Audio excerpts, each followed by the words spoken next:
Vamos lá então, né? Começar aqui um estudo que eu vou fazer direcionado para a última prova, né? Última prova parcial aqui no caso, né? Depois, em janeiro, retorna essa bateria de provas, daí eu faço 3 provas finais, né? Então aqui está filtrado o cartão para o quarto exame parcial de ginecologia, né? Que vai acontecer no dia 13, que é terça-feira, já é domingo.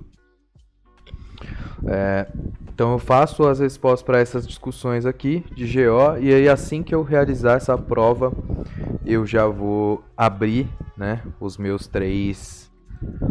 cartões para os exames finais, né? Tentar filtrar quais vão ser os temas que vão fazer parte dessas provas. E é isso aí, né? Para depois fazer os exames finais, né? E terminar aí o 5º ano, ficar à espera do início do meu internato. Eu vou dar um último sincronizar aqui, que sincroniza certinho com o celular. Algum bug. Então beleza, né? Eu respondi alguns cartões hoje, né? Eram os cartões do dia, 139 cartões. Aqui tá bugado aqui o tempo, né? No meu computador tá ficando bugado o tempo em alguns dias. Então vamos ver aqui. Estudar agora, estão organizados de acordo com a construção dos cards, né? Então lembrar que os cards que são construídos que eu construí aqui com base no Mad9 são os cards mais antigos, e aí depois vão surgindo cards que eu criei, depois vão voltando cards que eu criei em relação aos slides da professora, né? E alguns temas, inclusive, eu vou somente visualizar o slide, né? Tentar criar algum tipo de raciocínio ali, tentar trazer à mente algumas informações que são mais relevantes, como, por exemplo, colo uterino, né? Colo uterino foi cobrado por ela de uma maneira que não tem muita lógica, né? Foi cobrado sem considerar câncer de colo, que é a nossa principal afetação aí.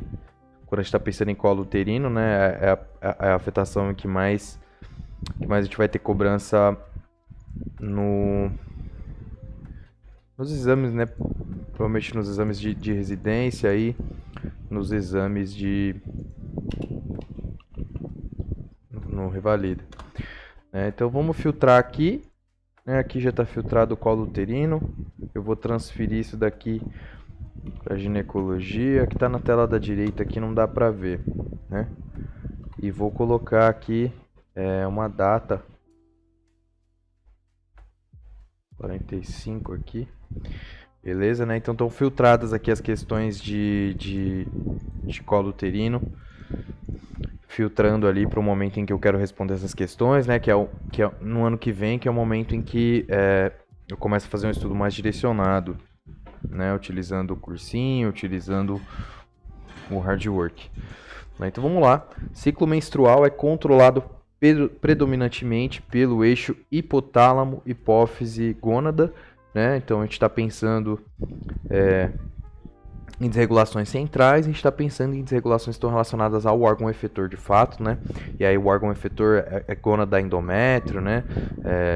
Gônada endométrio, basicamente. Gônada útero, aqui eu tenho que deixar silenciado. Gônada útero, né? Então vamos ver quais são as ideias aqui. Então, hipófise, ovário, útero, né? E aqui a gente está pensando nos nossos compartimentos. Né? Aqui a gente está pensando nos nossos compartimentos, sendo aqui o 4 e aqui o 1. Né? Então acho que fica claro já essas ideias aqui, já posso mandar para o fim. O hipotálamo está logo acima do e logo abaixo do, né? É uma questão de anatomia. O hipotálamo está exatamente acima do quiasma óptico e logo abaixo do terceiro ventrículo, né? Então aqui a gente tem o terceiro ventrículo, acho que dá para ver aqui, fica claro. Do terceiro ventrículo, e aqui a gente tem o quiasma óptico, né? Exatamente nessa porção, né? Dá vontade de responder hipófise, né? Mas não é o que está descrito, ao menos no material do cursinho. GNRH produzido pelo hipotálamo, né? Então a gente tem esse eixo, o início do eixo aqui sendo começando os estímulos, né, para a pituitária, para a nossa adenohipófise, utilizando o GNRH, né, estimulando a produção de LH e de FSH. E aí nos testículos a gente tem produção predominante de testosterona, que faz inibição dos dois lados do eixo, né? Faz inibição das outras duas posições estruturas anatômicas, da pituitária e do próprio hipotálamo. E os estrogênios e a progesterona que também, produzidos no ovário nesse caso, e que também fazem a mesma inibição, né? E aí certo grau dos nossos androgênios é produzido nas adrenais também, mas... E a gente tem que pensar em condições como hiperplasia adrenal congênita, enfim, mas não são condições que a gente está pensando no momento em que está falando deste eixo aqui, né? GNRH secretado pelo hipotálamo de forma pulsátil, e essa é a característica aqui que estabelece, que faz com que a gente tenha o ciclo ovariano, né? De que seja cíclica essa modificação. Núcleo arqueado.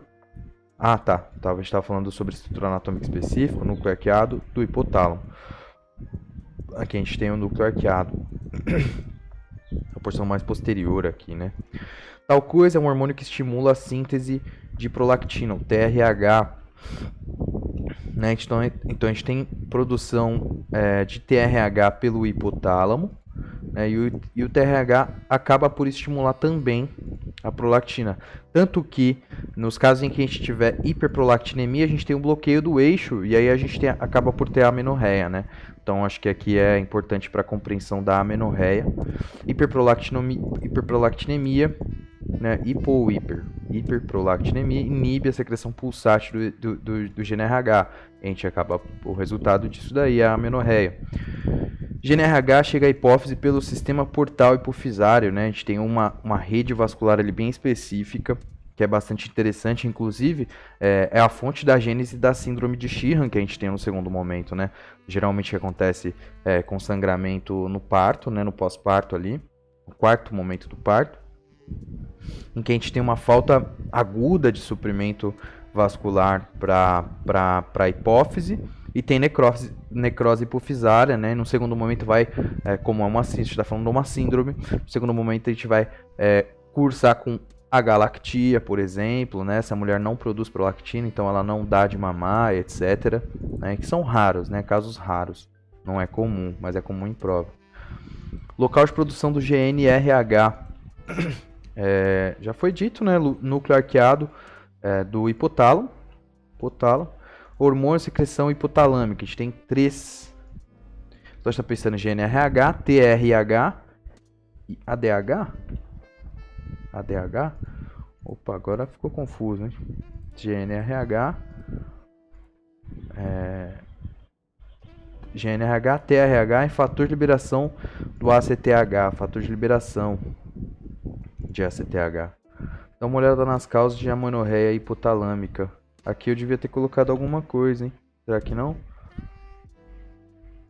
Era para ter colocado, mas não coloquei. Algum pedaço de material da professora de ginecologia aí.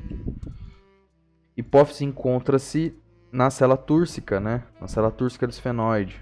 Célula turca, ou célula túrcica do esfenoide está aqui, né? Uma estrutura óssea e fica sentadinha aqui a nossa hipófise. Inclusive, é aqui que surgem as lesões da infância, comuns da infância, né? Os craniofaringiomas aqui comprimindo essas estruturas. E aí acaba por ou suprimir a função, ou excede a função, enfim.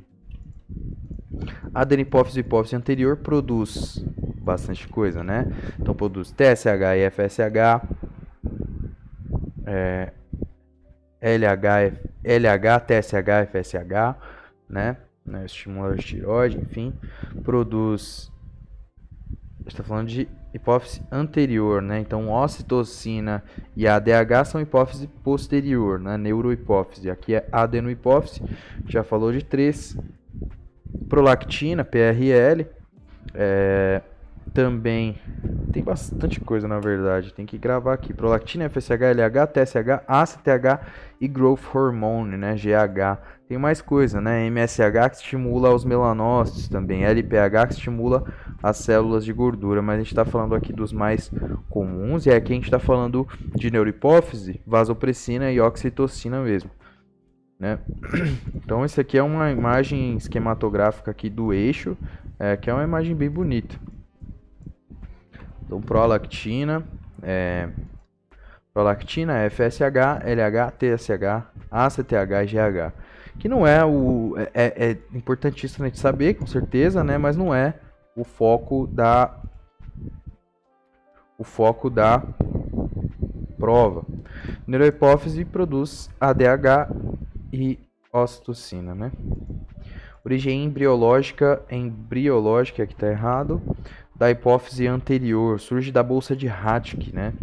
Então, evaginação do teto ectodêrmico do estomodeu, teto ectodêrmico, né? Então a gente já vê a origem do tecido, formando divertículo hipofisário, a bolsa de Raschke, e aqui a gente consegue ver essa bolsa, né?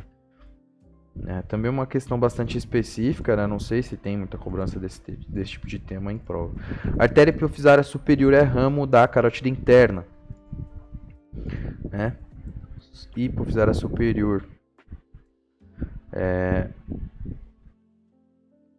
E aqui a gente está falando hipotálamo, hipofisial, portal vessels, né? Que é nosso sistema portal. Agora surge uma questão aqui na minha mente, né? É dessa artéria que a gente está falando? É dessa artéria que a gente está falando que é a origem do problema na síndrome de Sheehan? Fica essa dúvida aí para poder sanar. Essa aqui eu vou colocar... Não vou colocar para responder porque... A ocitocina tem como duas principais funções. Estimular a gestão do leite e a contração uterina, né? Então lembrar que uma das principais causas de sangramento pós-parto é a nossa atonia uterina, né? O tônus que fica flácido do útero, e inclusive é preconizado para exatamente todas as mulheres, independente do mecanismo de parto, fazer ocitocina 10 unidades intramuscular. Na mulher que fez cesárea, a gente vai fazer intravenoso, né? E aí tem certa lógica, porque ela já tem acesso. Contração uterina e ejeção do leite. 3 camadas produtoras de hormônios ovarianos, né? Então a gente está falando do ovário em específico e não da adrenal, mas é sempre importante lembrar desse detalhe sobre a adrenal, né? Então é a teca, a granulosa e o estroma, né? Camada folicular, camada do corpo lúteo. A gente está falando das estruturas no ovário em si, que aqui a gente não tem diagrama para poder visualizar um pouco melhor. Mas estou falando camada folicular, corpo lúteo, progesterona e estroma, produz androgênios. A gente não está falando exatamente da teoria das duas células, duas gonadotrofinas, né? 3 camadas produtoras de hormônios ovarianos. Estrogênio e inibina B, que inibe FSH. Corpo lúteo produz progesterona, estroma produz os androgênios. Beleza, então. Vou colocar aqui essa questão aqui. Vai surgir em algum momento aqui nas questões essa foto onde a gente tem vai conseguir identificar melhor, né? A teca, a granulosa e o estroma.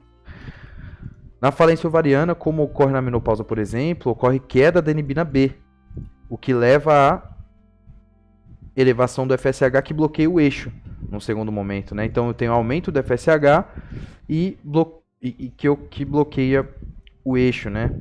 E esse é o mecanismo em que a gente tem a menorreia da menopausa, né? A menorreia menopáusica normal, fisiológica, por falência ovariana. Então lembrar desse mecanismo básico aí, né? De que na menopausa o que a gente tem, basicamente, fisiologicamente falando, não fisiopatologicamente, fisiologicamente falando, é insuficiência ovariana ou falência ovariana. E aí uma outra possibilidade é a insuficiência ovariana precoce, né? Em que a gente deve intervir, sobretudo na mulher que ainda tem desejo gestacional, a gente deve intervir, no sentido de fazer reposição hormonal para ela poder ter um útero gestador. Aí. Mulheres anoréxicas têm queda de leptina, produzirão os adipócitos e podem ter amenorreia, né? E esse daqui também é um mecanismo que a gente vai pensar quando a mulher faz exercício extenuante. 3 fases do ciclo ovariano: a fase folicular, fase lútea, fase folicular, fase ovulatória, tá? Aqui não é exatamente uma fase, né? Não é exatamente uma fase, aqui é um ponto específico, né? A gente está falando que aqui é uma fase.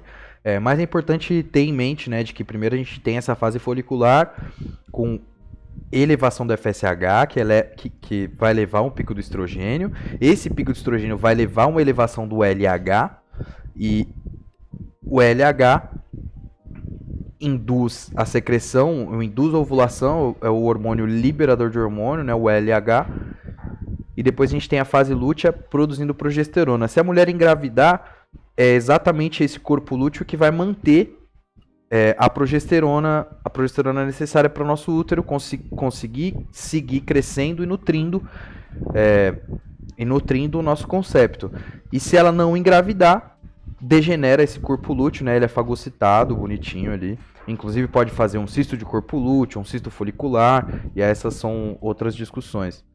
Mas ter em mente aí esses mecanismos fisiopatológicos de modo geral, né? Relação aí do folículo em si com o estrogênio, relação do corpo lúteo com a progesterona, e entender que é ela que segura, né, o HCG. Né? E aí depois que a gente tem uma formação mais complexa do sincítio trofoblasto, a gente vai ter o HCG sendo o maior supridor aí, que vai suprir as necessidades hormonais desse endométrio, desse útero, de modo geral. Então vamos seguir. Tem que lembrar dessas ideias aqui da inibina B, não para a prova dela, mas para a vida aqui, né?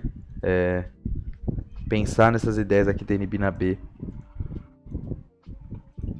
Folículo primordial está paralisado em também é coisa que não é cobrada em prova, não é cobrada em lugar nenhum, mas ele está paralisado em meiose, né?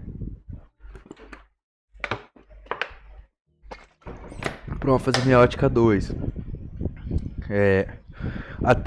Até ser estimulado por FSH, principalmente na menarca. Então lembrar que é o hipotálamo que começa, que tem algumas mudanças, e é a partir do hipotálamo que a gente tem certas mudanças, né? E a gente vai ter a menarca surgindo a partir daí, né? Por hipotálamo estimula a hipófise, eleva a secreção de FSH, e a gente vai ter esse folículo primordial aí sendo estimulado. Androgênios são convertidos em estrogênios pela enzima aromatase, né? Essa é a enzima específica que é responsável pela nossa conversão periférica de androgênios a estrogênios. Então, vamos dar uma olhada aqui em como que acontece, né? O mecanismo é responsável pela secreção de apenas um folículo, pela seleção de apenas um folículo para a ovulação.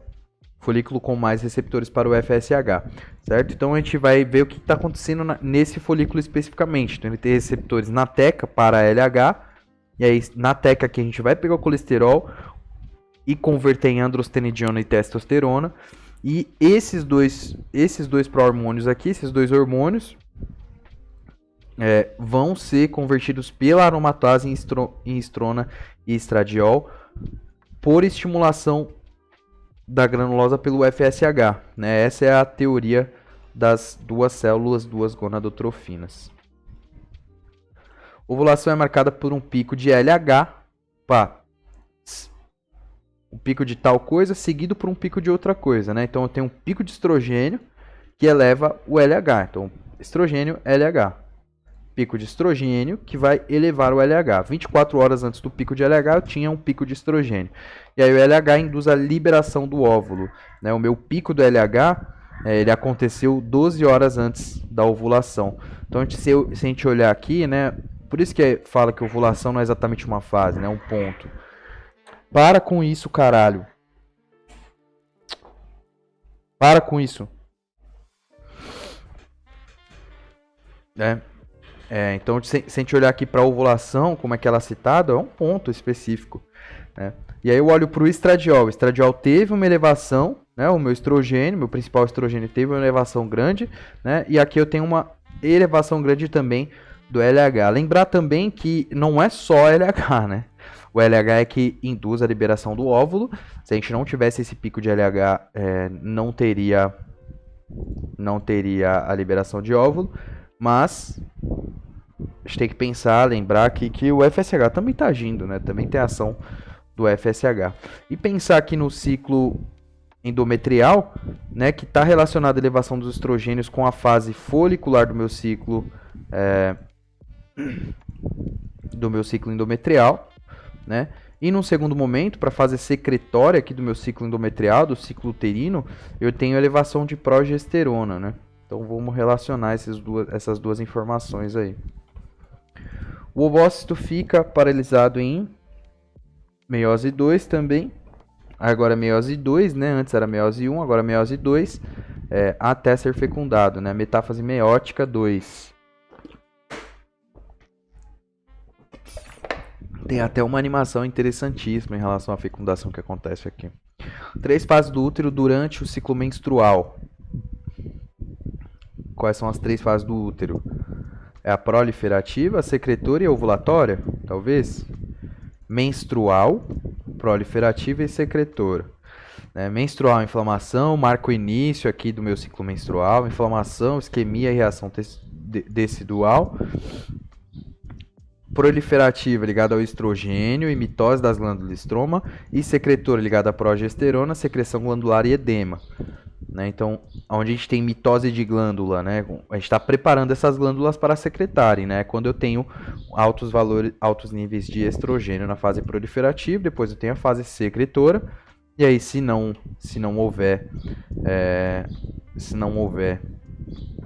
gravidez, a gente vai ter a fase menstrual. Isso aqui eu vou repetir. Tal coisa torna o muco cervical mais fluido e elástico. O estrogênio, né? O estrogênio é que vai estabelecer essas características de filância e cristalização do meu muco cervical. Facilita a espermiomigração, né? Facilita a migração do espermatozoide até a ampola tubária. Tal coisa torna o muco cervical mais espesso e turvo, perdendo a distensibilidade. Progesterona, né? Então, a progesterona dificulta a espermiomigração.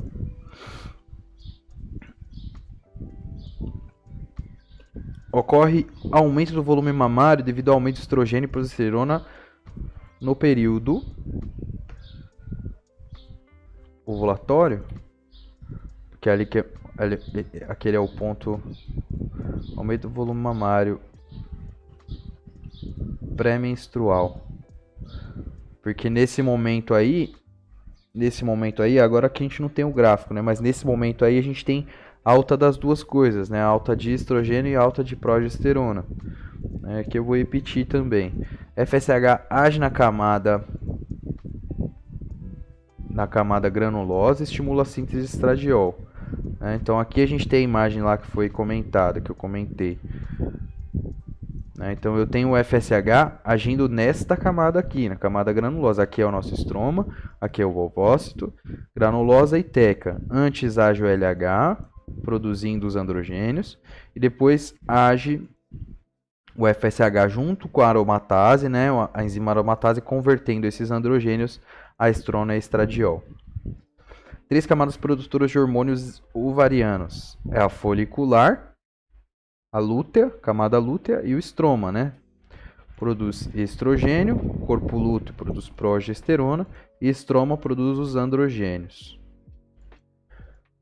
A amenorreia primária é definida como uma amenorreia que é a mulher que não teve amenorreia até os 16 anos, né, como é citado pela professora, ou no cursinho, a gente tem uma outra classificação, uma consideração em relação também ao estadiamento de Tanner, né? Tanner mesmo. Onde se essa menina aí chegou aos 13, 14 anos, mas ainda não tem desenvolvimento das mamas ou do pelo pubiano, a gente também pode dizer que é a amenorreia primária, né? Então, a ausência de menarca aos 16 anos ou 13, 14 anos associada à falha do desenvolvimento sexual secundário. Né? Para a doutora Sara, ela vai classificar diretamente como 16 anos. Né? Ela vai classificar em fisiológica, terapêutica ou iatrogênica ou patológicas. Né? Essas são 3 classificações. Segundo o tipo de lesão, orgânica e funcional, e considerando o momento da aparição. Primária, a ausência de menarca aos 16 anos. Secundária, a ausência de ciclos menstruais durante 3 e 6 meses ou mais. né? Não é bem assim que é classificado segundo o cursinho. A amenorreia secundária é ausência de 3 ou mais ciclos, né? Ausência de ciclos regulares nos últimos 90 dias, né? Ausência de 3 ou mais ciclos. 3 ciclos ou 6 meses. Ausência de menstruação por 3 ciclos ou 6 meses. Essa é a definição. Em mulheres com ciclos regulares previamente. Para a doutora Sara é 3, 6 meses ou mais, né? 3 a 6 meses ou mais. É assim que ela classifica. Vou colocar aqui, errei essa. Nas mulheres, os ductos de Miller ou paramesonéficos originam, né, bandeira verde, questão tranquila, só para a gente sempre estar relembrando esse tipo de conceito, né? Então, os ductos de Miller vão originar os 2/3 superiores da vagina, o endométrio e os ovários. É isso? Não, os ovários não. Né? Tem a genesia destes na síndrome de Rokitansky. Vamos dar uma olhada aqui, quais são as ideias. Né? Então, a gente vai ter os 2/3 superiores da vagina, sim, né? A gente vai ter vagina curta na síndrome de Rokitansky. Essa mulher vai ter dispareunia de profundidade, por exemplo, né? Essa jovem, né? Onde é que é 15, 16 anos, né? Onde inicia a atividade sexual. Trompas de falópio e o útero. Então ela vai ter a genesia do útero, a genesia das trompas de falópio, então ela é estéril, né? 2/3 superiores da vagina, não tenho nada para conectar, né? Não tenho um ninho para gestação. E o que acontece basicamente é que ela tem secreção hormonal, né? Então é um fenótipo feminino, normal, né? Tem secreção hormonal, porque eu tenho ovários, né? Os ductos de Miller não são responsáveis por originar ovários. Então a gente vai ter um fenótipo feminino, uma mulher com M4, P4, né? Dependendo da idade aí. Vou pegar ela com 16 anos, né? E vamos imaginar a queixa, né? Síndrome de Rokitansky. Imaginar a queixa da mãe vai levar essa criança, essa adolescente pro meu consultório. Ela vai dizer: olha, doutora, minha filha não menstruou. E eu, na idade dela, já tinha menstruado. Isso também é algo a levar em conta, né? Eu, na idade dela, já tinha menstruado. E a minha filha não menstruou. Estou preocupada nesse sentido. E aí a gente vai fazer a avaliação. Vai perceber que tem vagina curta. Vai fazer ultrassonografia. Vai fazer avaliação... vai fazer avaliação de prolactina. Vai fazer avaliação de TSH. E vai fazer, num segundo momento, a avaliação de estrogênios vão estar normais, né? Vão estar normais.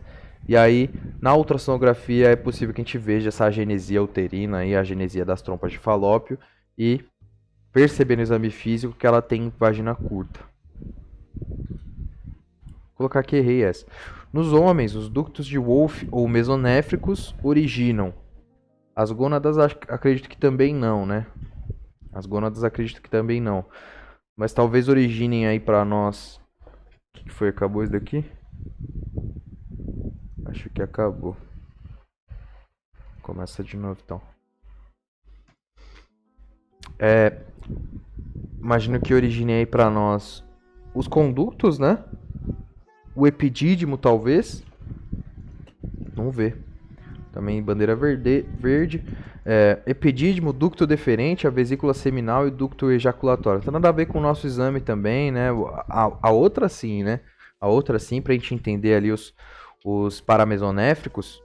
E aqui dá pra entender essa ideia que eu tava raciocinando um pouco mais cedo. Ó. Aqui a gente vê mesonéfrico, né? Aqui é a gônada, aqui mesonéfrico e aqui paramesonéfrico, né? Ao lado do mesonéfrico, basicamente, né? Então o ducto de Wolff, que a gente está falando aqui, que é o que está sendo citado, e o ducto milleriano. Então, basicamente, a gente tem mais estímulo desse ducto nos meninos e desse ducto nas mulheres. Não é mais estímulo, né? Não é mais estímulo, é estimulação específica. Esse aqui eu vou mandar embora porque já foi... Entendi que não vai funcionar. Não vamos...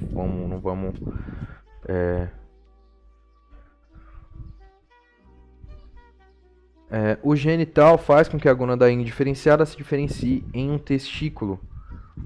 É o gene que faz expressão do antimulleriano antígeno, eu acho que, né? O hormônio antimulleriano SRY, anti-milleriano. Impede crescimento de Müller.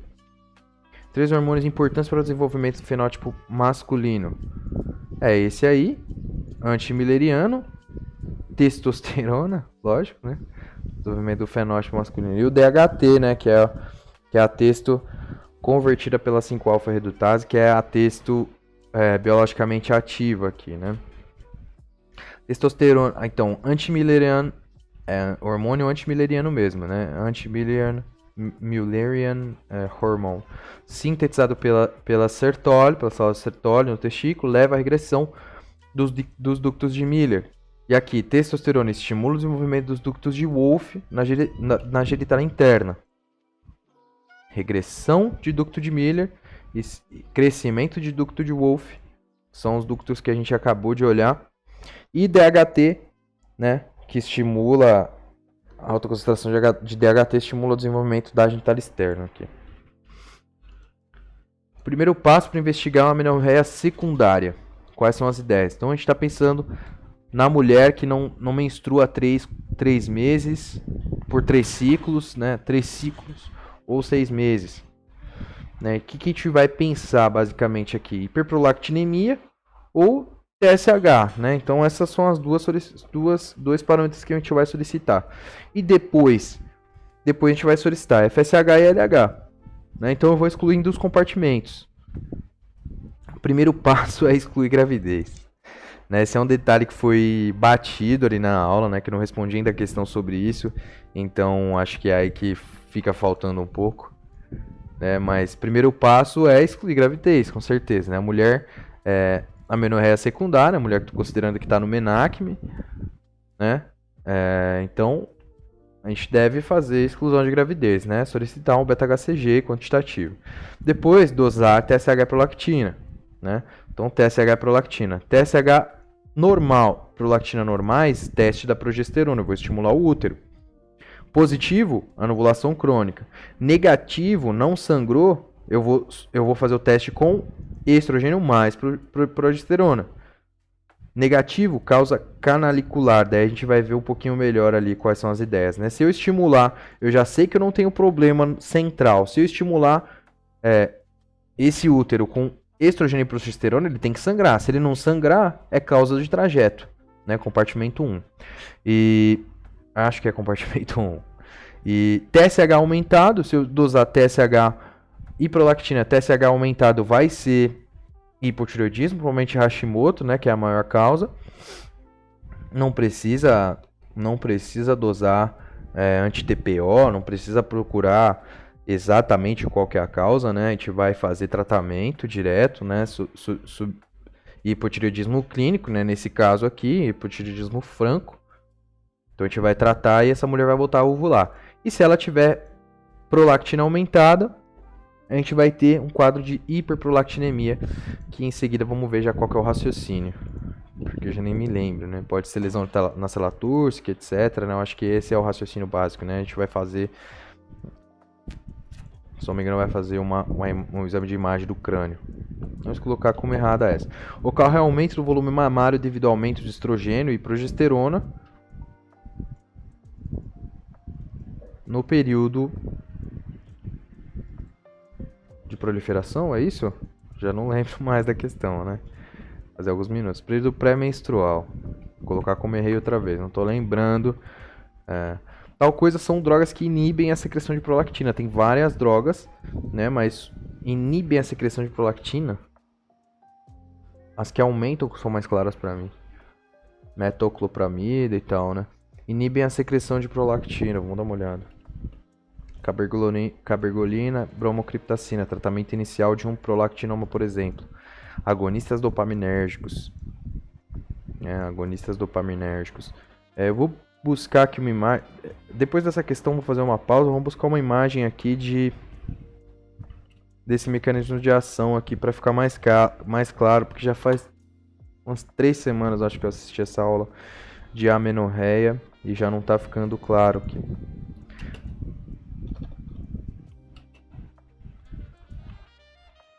Mechanism. Cabergoline Mechanism. Cell Death. Não é isso. Cell Death. Vamos ver se essa imagem aqui me permite entender o que está acontecendo. Esse diagramazinho aqui, mais simples. Que ali ela está muito pequena. Copiar. Colar. Código de resposta inesperado. Abrir mais nova guia. Tentar de novo aqui. Vamos ver se está funcionando. GH Secretion Inhibition. Eu vou trazer para a tela aqui. Vou trazer para a tela aqui, porque se alguém estiver vendo pode acompanhar também aqui qual que é o que eu estou olhando. Então aqui clomifeno, indutores da resistência ao GH, estrogênios, CERM já não conheço, clomifeno, GH receptor antagonist, dopamine agonists, cabergolina é um agonista da dopamina. Mas qual que é a ideia aqui? O secretar GH? O inibir o... Ah, tá. Então, a minha afirmação aqui é que tal e tal coisa são drogas que inibem a secreção de prolactina. E essa ideia aqui é fazer essa inibição intencional.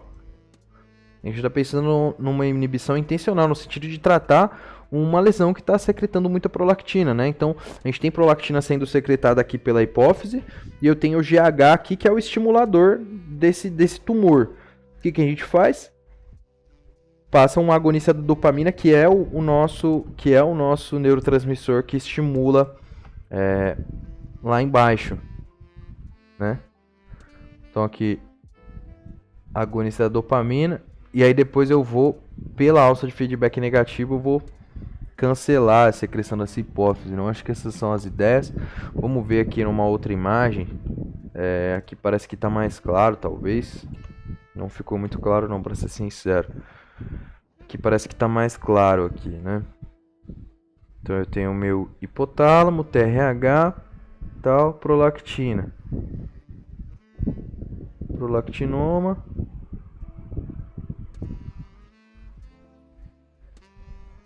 Inibidores aqui, tal. Eu tenho a dopamina aqui. Os centros secretores de dopamina são os que estimulam aqui a nossa prolactina. Então, se eu passar um agonista dopaminérgico, ainda não tem lógica pra mim. Ainda não tem lógica pra mim. Vamos lá. Vamos. Meio travado aqui nessa ideia. Meio travado aqui nessa ideia. Não, então eu vou ter que abrir aqui um Goodman aqui para fazer uma leitura mais. Achei aqui mais uma imagem que talvez possa ajudar nesse sentido. Vamos ver se essa daqui vai poder ajudar de fato. Mecanismo de como a cabergolina atua. Dopamine Receptor Agonist. Tá, beleza. Ela é absorvida, bonitinho, vai para a cabeça. Quando chega aqui, o que ela está fazendo?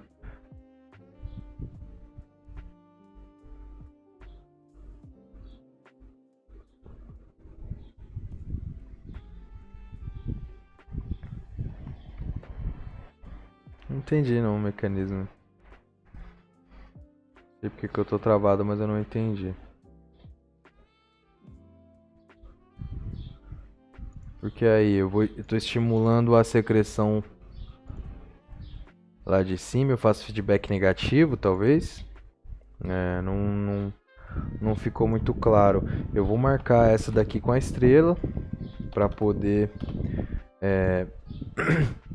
para poder corrigir melhor aqui o meu entendimento em relação a essa ação.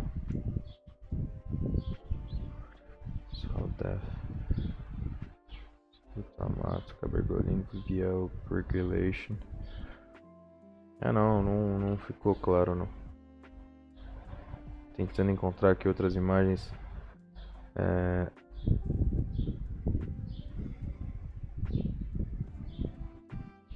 Tentando encontrar aqui outras imagens. Bromocriptacin prolactinoma mechanism.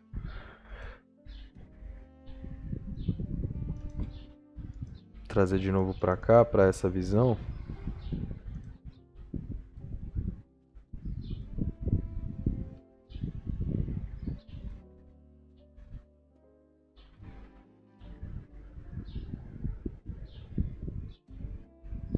Eu vou sulprid.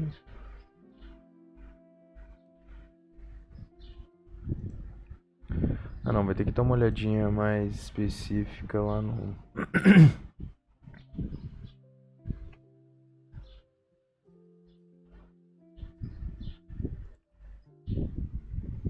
Ou tá muito clara a ideia e eu tô muito lento. Pode ser isso também, né? Porque eu tô... Aumenta a secreção da... Aumenta a ação da dopamina, né? E reduz a prolactina. Aumenta a secreção da dopamina no hipotálamo e o resultado é redução da secreção de prolactina. Por mecanismos de falência, talvez. Não sei, né? Algo parecido lá com o nosso efeito Wolff-Chaikoff.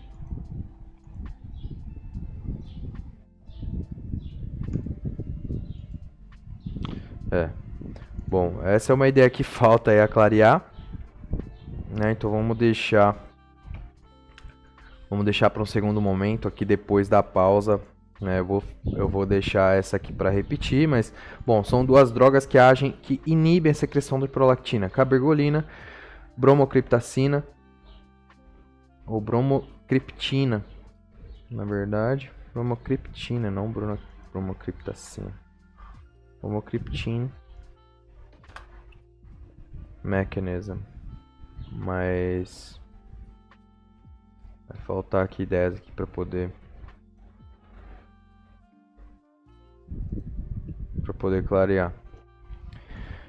Vou fazer uma leitura do Goodman aqui mais específica para poder clarear essas ideias. Na falência ovariana, como ocorre na menopausa, por exemplo, ocorre a queda da inibina B, levando ao aumento do TSH, né, e inibição da secreção pulsátil do meu gene RH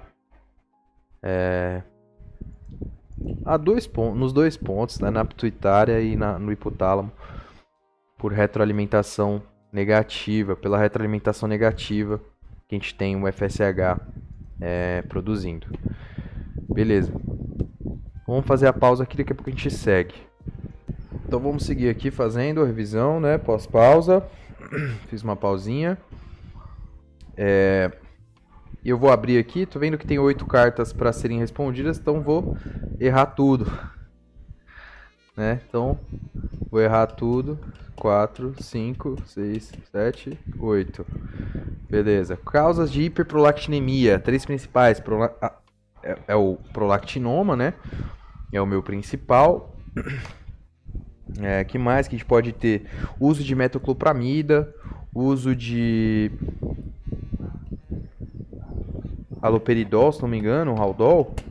Vamos ver. Distúrbio fármacos, antagonistas D2, metoclopramida, ranitidina, ACO, benzodiazepínicos, distúrbio hipofisário, tratamento inicial clínico, mesmo no macroprolactinoma, e depois cirúrgico no segundo momento, né? Amamentação, obviamente, né?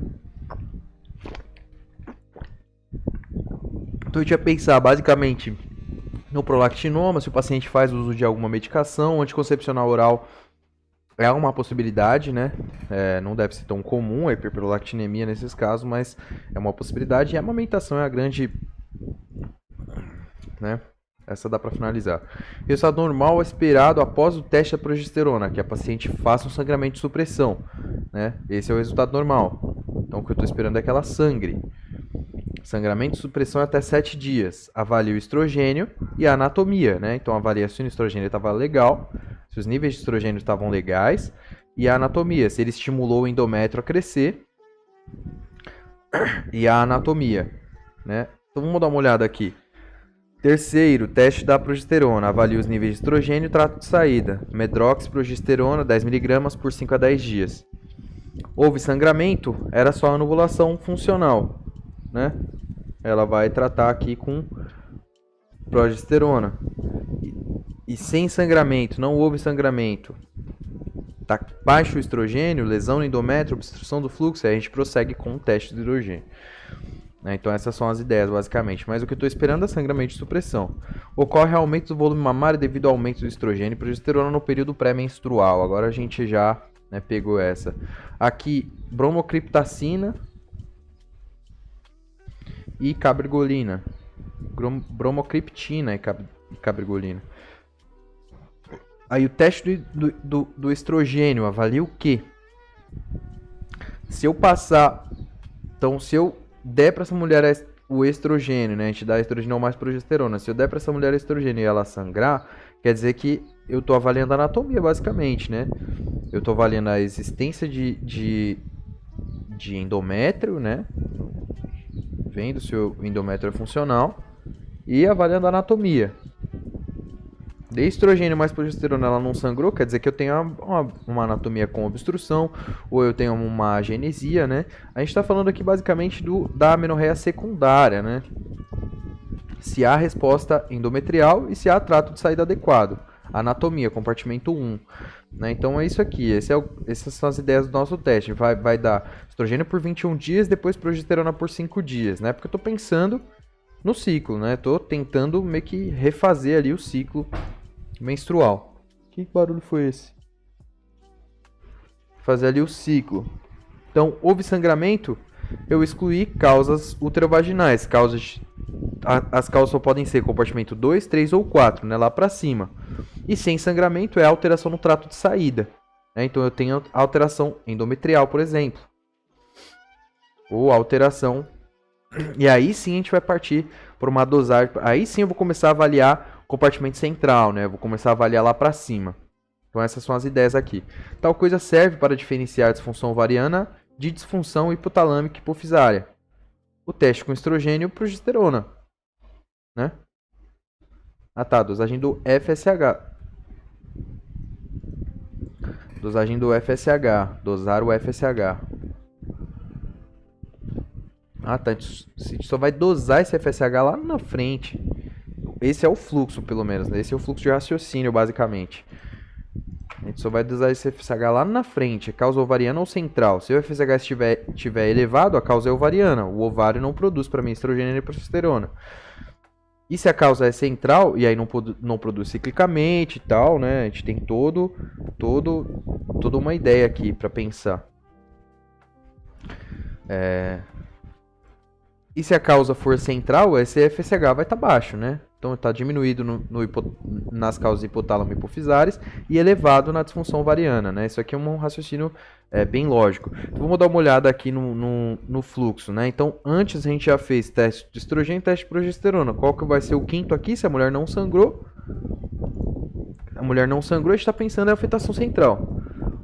Se ela tiver afetação central, eu vou ter um FSH elevado, se for causa central não, né? Com compartimentos para cima. Eu vou ter um FSH elevado se a causa for ovariana, né? FSH maior que 20 aqui. E vou ter FSH diminuído se a causa for central, né? Se for hipófise ou hipotálamo. E aí, se estiver FSH central, FSH diminuído, né? A gente vai fazer o teste do GNRH, né? Administra o GNRH, elevou o LH e o FSH, a causa está para cima, hipotalâmico. O hipotálamo não está secretando GNRH. Se não elevou o FSH e LH, quer dizer que ele não tem quem estimular, né? A causa é hipofisária, né? A hipófise que deveria ser estimulada com esse nosso teste do GNRH, ela não é estimulada. Então, basicamente, essa é a ideia. Então, o que serve para diferenciar para mim disfunção ovariana de disfunção hipotálamo-hipofisária? É a dosagem do FSH. Vou colocar como errei essa. Paciente com hipogonadismo, né, então ela tem pouca secreção de estrogênios, basicamente, de androgênios, e FSH elevado. Se o FSH está elevado, quer dizer que o FSH está sendo secretado pela hipófise, né? Até a hipófise nesse eixo tá tudo certinho, só que ela não tem quem secretar, né? Não tem quem estimular, então está secretando e não está estimulando o ovário. A causa é ovariana, né? Então a gente vai pensar em amenorreia secundária de causa ovariana. Certo? Distúrbio ovariano. Qual que vai ser esse principal distúrbio? A gente vai olhar um pouquinho mais para frente, que é só o raciocínio em relação ao diagnóstico. Distúrbio ovariano, basicamente. Paciente com hipogonadismo FSH baixo. Aí sim, né? Hipogonadismo, não tenho secreção, poderia ser ovariana. Eu não tenho secreção de androgênios, poderia ser ovariana. Só que eu fiz o teste do FSH, dosei o FSH está muito baixo. Então o diagnóstico é de causa central, de origem central. Amenorreia secundária de origem central. Amenorreia de origem central, né, basicamente. Aqui eu não sei de que paciente que a gente está falando. Com a afetação podendo ser na hipófise ou no hipotálamo. E aqui a gente vai fazer o teste com GNRH. Distúrbio hipotálamo hipofisário, causando hipogonadismo e hipogonadotrófico, né? Hipogonadismo porque eu não tenho as secreções de androgênios, e hipogonadotrófico porque a minha gonadotrofina está baixa, né? Então seguimos aqui. Tal coisa pode ser utilizado para diferenciar a disfunção hipotalâmica de hipofisária, o GNRH, o teste com GNRH. Teste com GNRH, certo? Vamos deixar pequenininho aqui. Principal causa de amenorreia primária sem desenvolvimento sexual secundário com elevação de gonadotrofinas. Então, tá tudo certo na hipófise, eu tenho amenorreia primária, mas ela não teve desenvolvimento sexual secundário. Qual que é o meu problema aqui? É síndrome de Turner, né? Síndrome de Turner é a principal causa. De genesia gonadal, a principal causa é síndrome de Turner. Então, vamos dar uma olhada aqui na investigação. O que aconteceu? Características sexuais secundários presentes? Não. Eu olho para o LH e FSH. LH e LFSH normal, né, com elevação de gonadotrofinas, quer dizer que está secretando. E se os caracteres sexuais não estão presentes, mas isso aqui é pensando na amenorreia primária, né? Porque na amenorreia secundária a gente já teria diagnosticado isso, né? LH e FSH baixos, provavelmente a lesão está no hipotálamo ou na hipófise. A gente vai fazer o teste de NRH. Não é fácil, viu? Não é fácil. Digenesia gonadal, basicamente. Então, digenesia gonadal é a nosso principal diagnóstico inicial. Galactorreia com amenorreia são características do tumor do prolactinoma, né? Prolactina elevada, ressonância magnética ou TC, é isso mesmo, né? Fazer TC. Então, vou colocar aqui.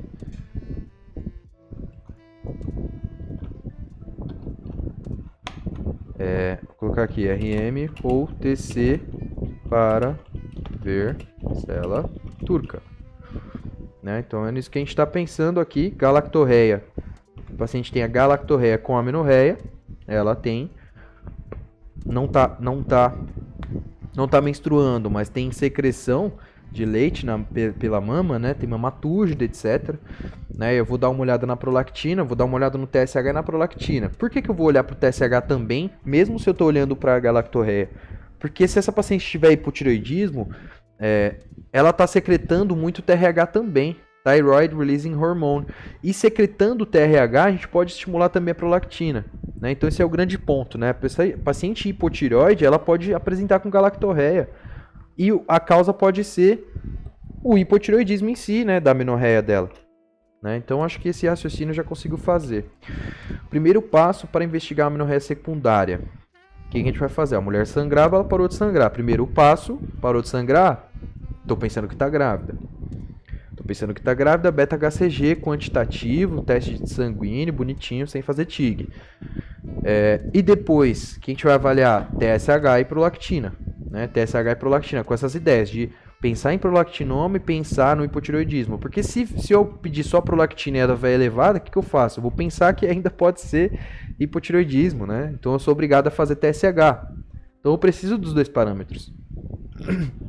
Então excluir gravidez, TSH e prolactina.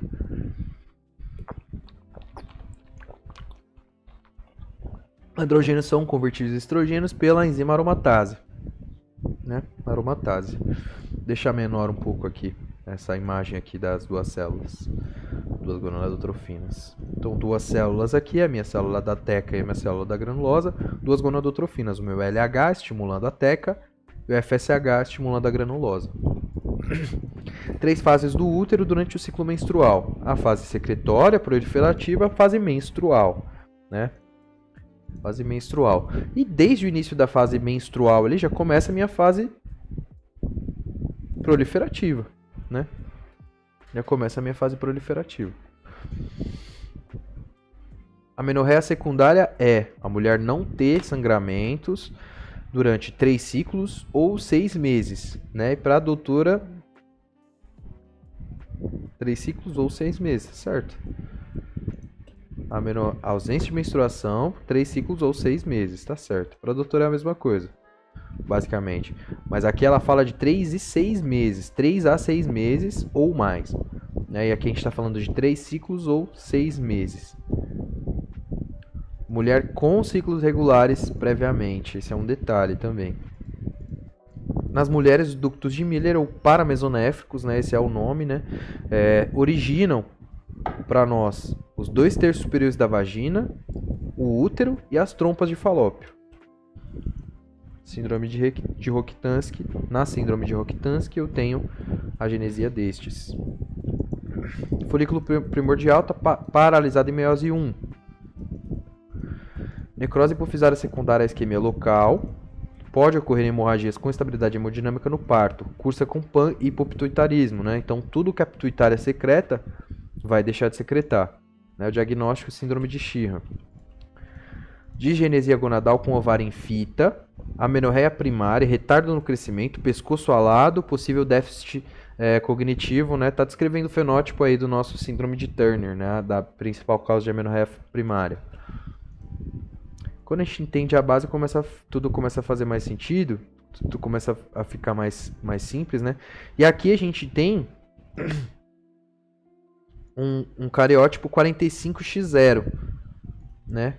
45x0 é uma falta aí, pode existir mosaicismo e tal. O tratamento é com esteroides sexuais. Esse tratamento vai ser com esteroides sexuais no sentido de melhorar a amenorreia, né? Mas tem bastante problema aqui. Então, na digenesia gonadal, no síndrome de Turner, a gente está falando de uma ausência total ou parcial de cromossomo X, né? Caracteriza pela deficiente formação dos ovários, que estão aqui que a gente está falando, né? Deficiente formação dos ovários, que estão substituídos pelo ovário em fita, né? Então aqui a gente tem hipogonadismo também. Baixa estatura, falta de desenvolvimento puberal com infantilismo sexual, é hipogonadismo. E a amenorreia primária, cúbito valgo, pescoço curto, malformações cardiovasculares e renais, linfedema, nervos pigmentários, orelhas mal formadas, né? Aqui é a baixa implantação dos pavilhões auriculares, ptose palpebral, ocultamento do quinto metacarpiano, do quarto metacarpiano. 1, 2, 3, quarto. E aqui, o grupo mais numeroso tem 45 cromossomos, né? 45x0. Tá faltando um aí. Pode ser total ou parcial, mas geralmente é total com ausência de 1. 45x0, né? Ela deveria ser xx, a x0, faltando 1. Tal coisa cursa com o aumento das gonadotrofinas e a ausência de caracteres sexuais secundários devido à insensibilidade ovariana às gonadotrofinas. Aumento de gonadotrofina, ausência de caracteres sexuais secundários, mas aqui é devido à insensibilidade ovariana às gonadotrofinas. Se não me engano, aqui a gente chama de síndrome de Morris, né? Essa mulher tem amenorreia primária também, etc. Na síndrome de Savage. Inclusive, eu até vi um vídeo no YouTube dessa síndrome de Savage. Vamos pegar uma imagem aqui que demonstre para nós. Nossa, eu não coloquei o tempo para rodar. Tá dando já 60 minutos. Não coloquei aqui o tempo para rodar. Mas como já deu 60 minutos, eu vou fazer mais uma pausa em seguida. Mas vamos colocar aqui síndrome de Savage. Savage Syndrome. Só pra gente entender as ideias aqui de maneira mais... de uma maneira mais... Savage Syndrome. Pior que não tem muita... Não tem uma imagem que demonstre assim como eu esperava. Síndrome de Savage. Tentar trazer aqui, mas eu não tenho não.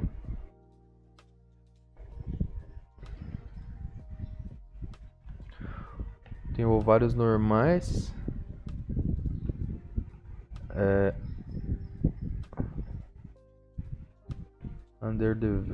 Undeveloped organs.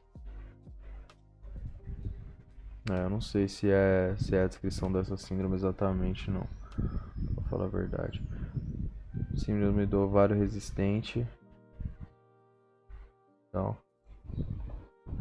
eu tenho insensibilidade do ovário às gonadotrofinas. E por isso é daí que surge. Não encontrei aqui uma imagem que mostre exatamente. Mas é daqui que surge, né? Então meu ovário tá lá, ele foi desenvolvido. Só que ele não tem sensibilidade às gonadotrofinas. Essa mulher, essa pessoa tem síndrome de Savage. Essa pessoa tem fenótipo.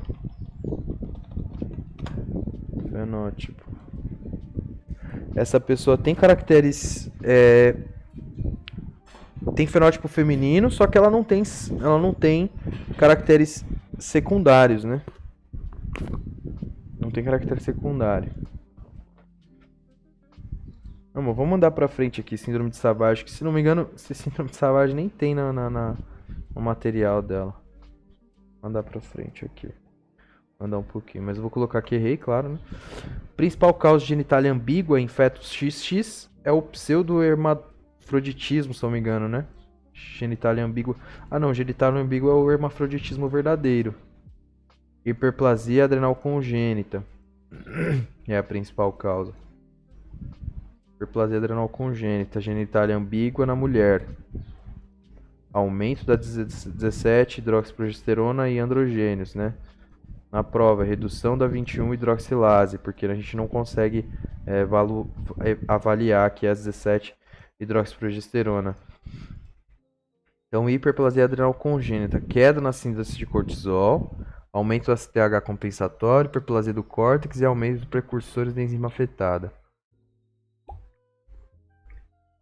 E aí é nesse aumento dos precursores da enzima afetada que a gente vai identificar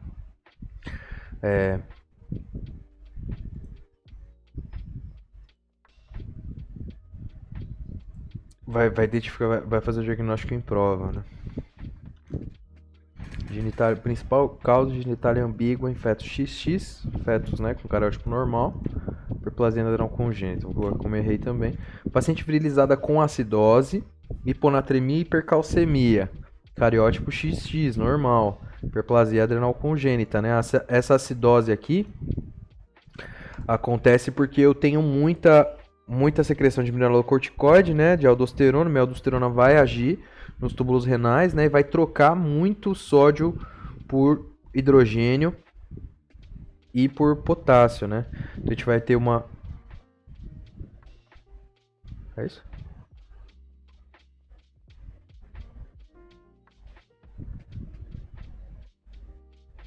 Hiponatremia, hipercalemia.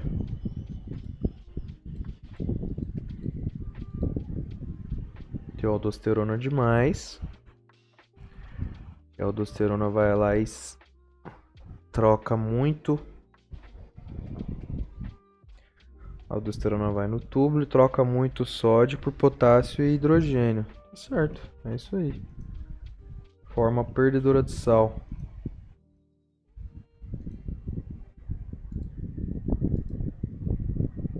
Certo, é isso mesmo, né? Eu acho que qualquer, qualquer coisa tá me dando confusão, né? Parece que eu tô cansado. Domingo, 4 horas da tarde, tentando fazer isso aqui. Só que eu quero, de qualquer maneira,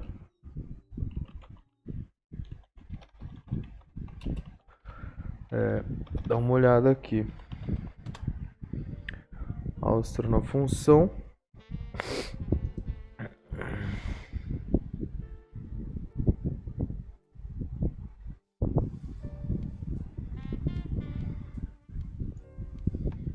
Dá uma olhada aqui, ó, aldosterona.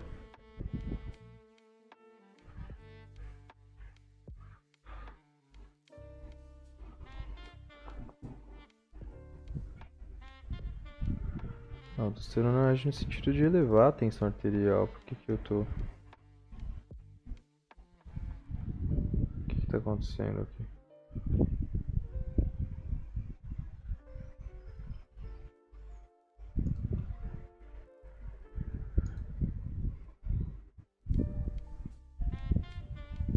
A aldosterona por si só... a aldosterona por si só faz o que eu tô pensando que ela faz mesmo. O meu problema aqui, eu acho que com a hiperplasia adrenal congênita é o ACTH, né?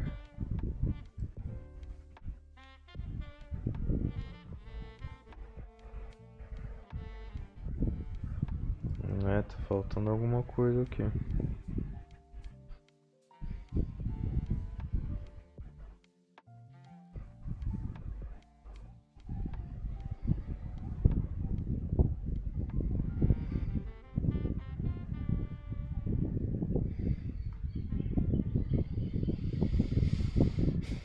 Então, hipercalemia.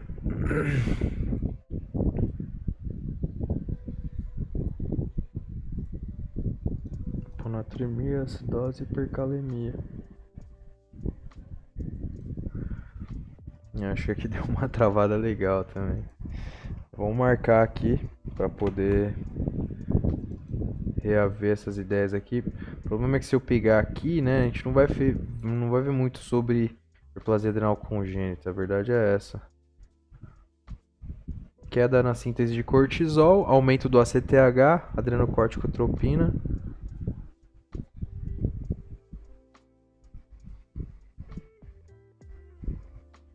Queda na síntese de cortisol.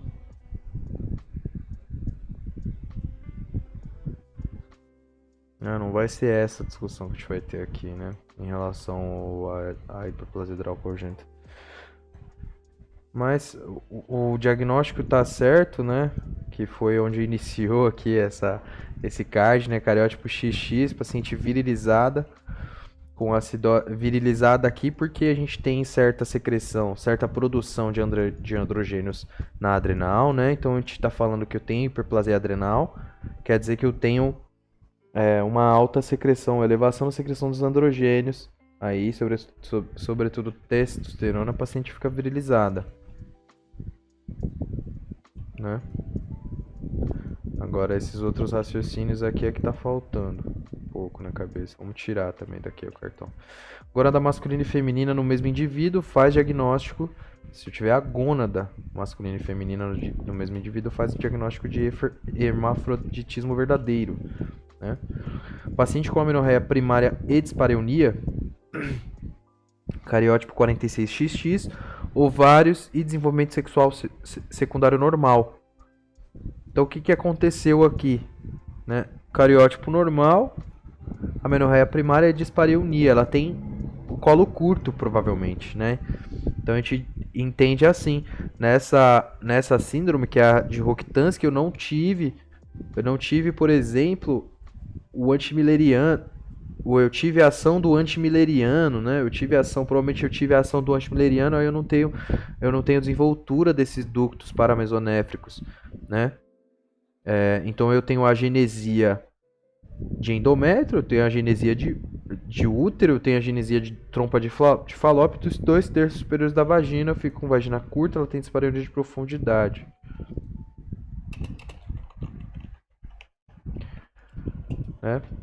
Síndrome de Rokitansky. Vagina curta, dispareunia, sem útero e tal. Então é isso aí, né? Compartimento 1 aí.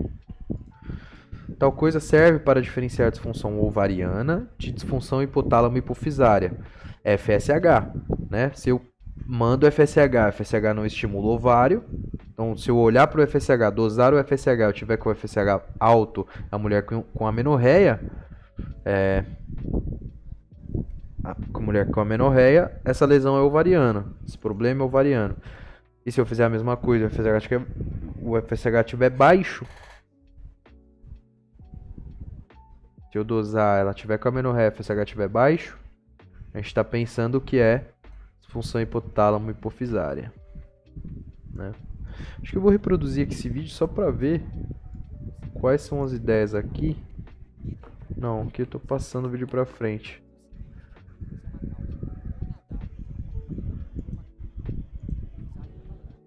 Onde é que está esse volume?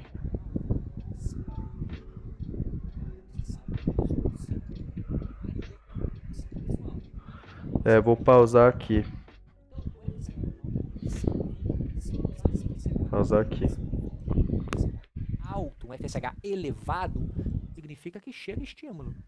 Então eu não posso falar que é problema central. Eu vou falar que é problema gonadal. Chega Sim. estímulo, o FSH tá normal. Tá até alto. Então eu sei que o problema é gonadal. Compartimento 2. Problema do ovário, vamos ver o que está acontecendo com esse ovário.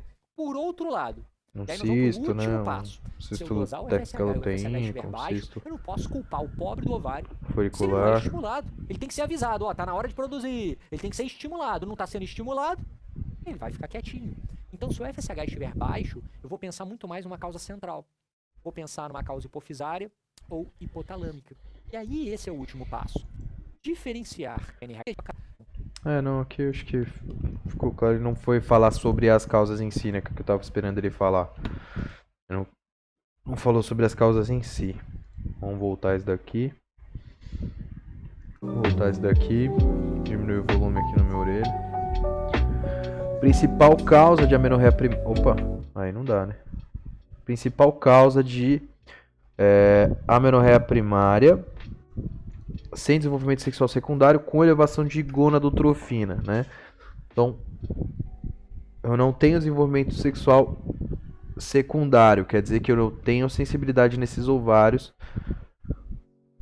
para minha gonadotrofina. Onde é que eu não tenho formação de ovário? Na síndrome de Turner. Que tá faltando uma informação ali genética. Turner, principal causa de genesia gonadal, né? Não formou gônada. Principal causa é síndrome de Turner. Muito cansado.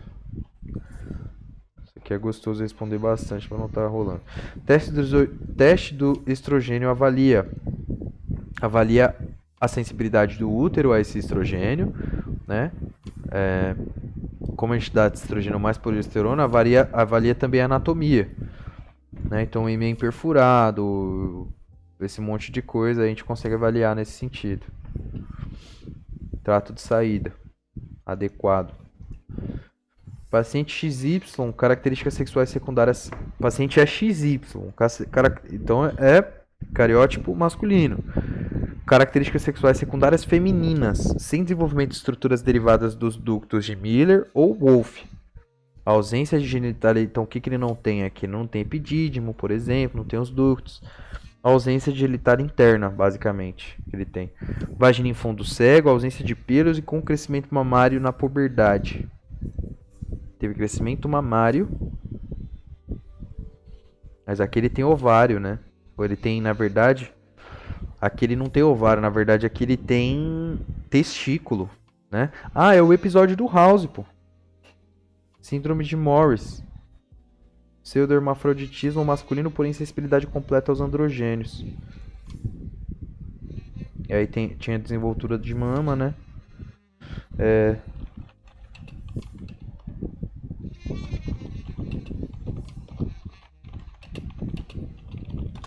Se não me engano é esse mesmo. É esse mesmo. Intersex. É o Skin Deep. É o episódio do House. É isso aí. Vou até assistir esse episódio hoje. Vou colar aqui do lado, né? O episódio do House. Esse aqui era uma mocinha que ela tinha desenvolvimento de mama e tal. E ela começou a ter uns ataques de nervosismo, né? Ela teve alguns problemas aí. E aí o House entrou no caminho semiológico de achar que era por uso de drogas e tal. Mas na verdade era a secreção. Ela tinha secreção desses androgênios, né? E tava no momento aí de puberdade, ela tava com essa secreção dos androgênios lá em cima, né? Se não me engano, essa que era a ideia aqui do episódio do House.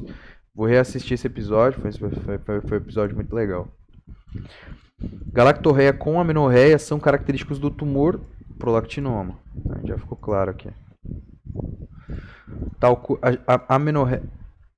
Amenorreia, né? Tal coisa cursa com aumento de gonadotrofinas e a ausência de caracteres sexuais secundários devido à insensibilidade ovariana às gonadotrofinas, síndrome de Savage, né? A gente já viu aqui, insensibilidade ovariana às gonadotrofinas.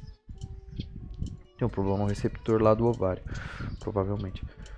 A principal causa de genitália ambígua em fetos XX, genitália ambígua, aqui é hiperplasia adrenal congênita. Coloquei como errei de novo. Conduta importante na síndrome de Morris. Aqui é tirar esses testículos, né? É fazer extirpação desses testículos. Retirada dos testículos após a puberdade pelo risco elevado de malignização. Né? Então vai ser... É um cariótipo masculino com fenótipo feminino, né? Porque não tem sensibilidade androgênica. E vai ser... Foi esse que eu pesquisei, inclusive. E vai ser... É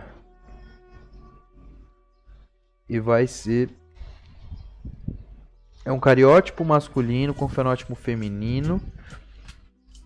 Vai desenvolver caracteres secundários femininos, né? Esse é o nosso fenótipo feminino. Só que ela tem testículos. Né? Esse testículo não tem genitália externa, mas não tem formação genitália interna, né, aqui. Então não tem problema lá nos ductos paramesonéficos, nem nos ductos mesonéfricos. Ou eu vou ter um grande espectro. Acho que as ideias aqui é de que a gente tem um grande espectro.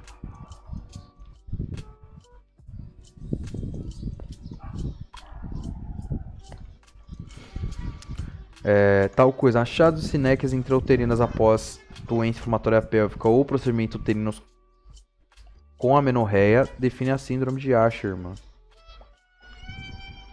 Um monte de sinéquia aqui. E tem que ir lá limpar essas sinéquias aqui. Inclusive eu assisti essa cirurgia aí acontecendo, videolaparoscópica. Tal coisa é caracterizado por ciclos anovulatórios irregulares, infertilidade, hiperandrogenismo com acne e estrutismo, obesidade, alteração nos ovários, síndrome do ovário policístico, né? Infertilidade, hiperandrogenismo, tal, síndrome do ovário policístico, distúrbio endócrino mais comum na mulher. O LH estimula as células da teca a produzirem androgênios, né? Androstenediona e testosterona. A teca. A partir do colesterol. A granulosa converte esses androgênios em estrogênios. Paciente virilizada com acidose, hiponatremia e hipercalcemia, né? A gente está falando de hiperplasia adrenal congênita. FSH estimula as células da granulosa estradiol-estrona. Utilizando, né, usando a aromatase a partir dos androgênios produzidos pela teca sob o estímulo do LH lá atrás. O LH aumentado na SOP aumenta a produção de LH aumentado na SOP aumenta a produção de androgênios e leva à virilização das duas gonadotrofinas. Vou colocar aqui. SOP e obesidade estão ligados a distúrbio metabólico por elevação da resistência periférica à insulina, né? Hiperinsulinemia leva a elevação dos andrógenos e estrogênios, né? Aumento. Sintoma mais comum do hiperandrogenismo. Sintoma Hirsutismo, né? Hirsutismo, a gente vai pensar mais no hirsutismo aqui. Esse é o principal motivo de consulta, mulher que tem pelos. E hirsutismo é uma definição bem clara, né? É a mulher que tem pelos em locais que são classicamente masculinos, né? Fenotipicamente masculinos. Né? Então a mulher tem pelos aqui na região da... mais pelos aqui na região da barba, né? Então tem essa escala de Ferriman-Fowey que eu vou deixar bem grande aqui como tava. Deixar bem grande aqui como tava. Né? Então olha aqui, no abdômen ela tem pelos aqui na região dos braços, aqui não dá pra ver muito bem. Tem pelos na região do bigode, na região do glúteo aqui, né? Na região das costas. É diferente aqui essa caracterização aqui dos pelos na região pubiana também, bastante diferente. Tem pelos na região do peito, barba, né? Na região do queixo. Então lembrar aqui que quando é uma questão citar a escala de Ferriman-Fowey maior do que 9, a gente pode estar caracterizado o hirsutismo de fato. Acho que esse é o grande ponto aqui. A SOP diminui os hormônios contra-insulínicos. SHBG.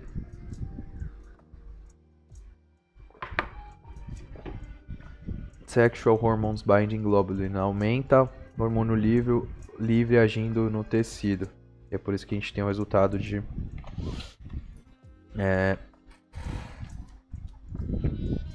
E o FSH, qual que é a ideia aqui? Se eu tivesse aumento de hormônio, eu não teria um bloqueio lá em cima. Eu vou colocar como RS. SOP aumenta os hormônios LH, estrogênios, androgênios. Hirsutismo e inibição do FSH. Mas aí eu acabei de... A outra questão acabou de dizer que eu tenho a elevação do FSH. Foi isso que ela disse. LH, estrogênios e andrógenos. Vamos ver aqui. Aqui. Vou voltar 2, né? Vou botar mais uma, não dá. LH, estrogênios e androgênios. Hirsutismo e inibição do FSH por feedback negativo. Ou inibição do pode ser, né? Inibição do caráter pulsátil do GNRH lá em cima no hipotálamo por feedback negativo. Critério diagnóstico de SOP: 2 ou mais seguintes. Oligoanovulação. Isso daqui já não cai no nosso exame, né? Mas é muito importante. Então vou marcar aqui. Oligoanovulação, hiperandrogenismo. Vou colocar aqui 3.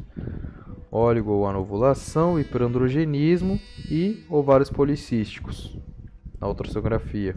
Preciso ter os 3? Se não me engano, não. Anovulação com hiperandrogenismo aqui já é muito sugestivo o diagnóstico de SOP, né? A gente vai fazer ultrassonografia de qualquer maneira. Aqui eu vou colocar como tchau porque não vai cair na prova. SOP diminui os hormônios FSH SHBG e FSH. Ah, tá. Que eu vi aumenta aqui, aumenta o hormônio livre, né? Então é isso mesmo, né? SHBG e FSH. Então eu tenho uma secreção elevada de LH, né? Que acaba por diminuir o FSH com feedback negativo. E o FSH, como é necessário para... Bom, aí é um raciocínio que eu ia fazer sozinho. Citar 2 diferenciais de SOP: gravidez e hiperprolactinemia.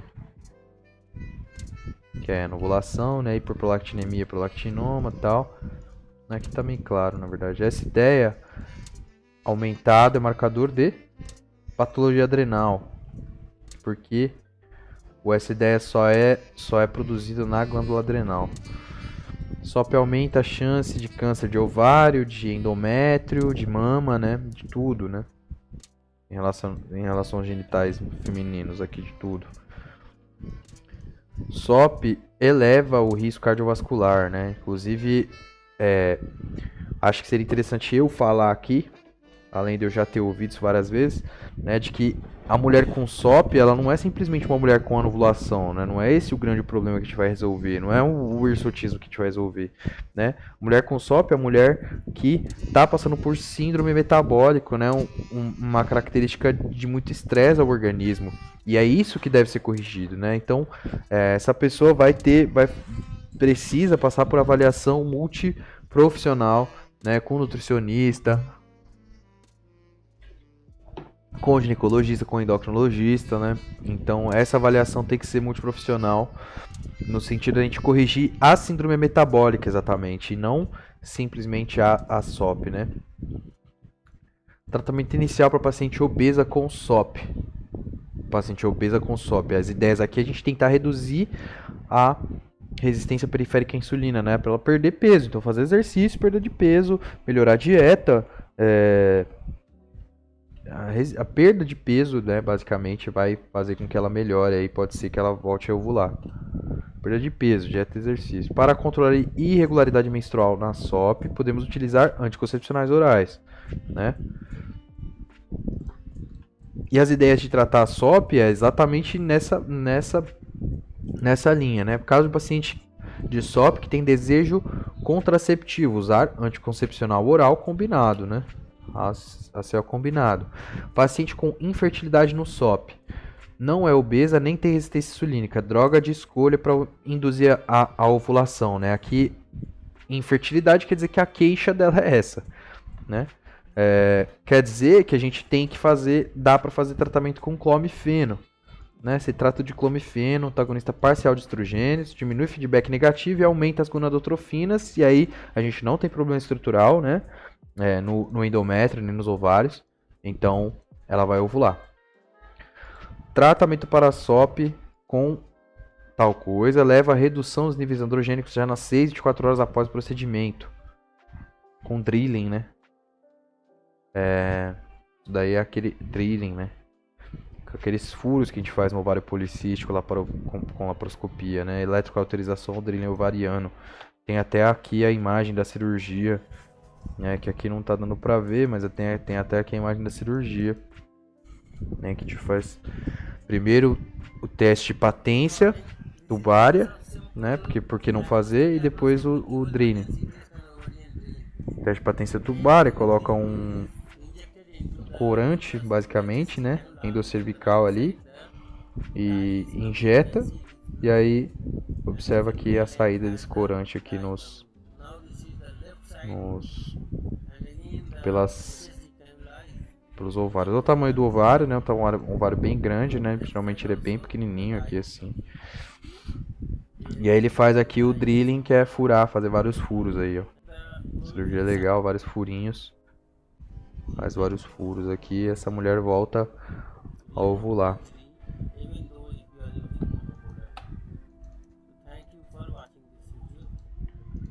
Então essa é a ideia, aí usou um eletrocautério ou drilling. Eu acho que parar aqui, né, fazer uma parada por hoje. Respondi, não sei, umas 40 questões talvez. Não sei se foi isso. Mas acho que tá legal. Amanhã fazer mais um vídeo desses aqui, seguir respondendo. Vou seguir respondendo também usando o celular. Mas o legal desse vídeo aqui é que dá pra ir construindo o raciocínio. Só que eu tô muito cansado já, muito calor, muito cansado. Então acho que é melhor parar, porque o raciocínio não tá vindo com naturalidade. É isso aí.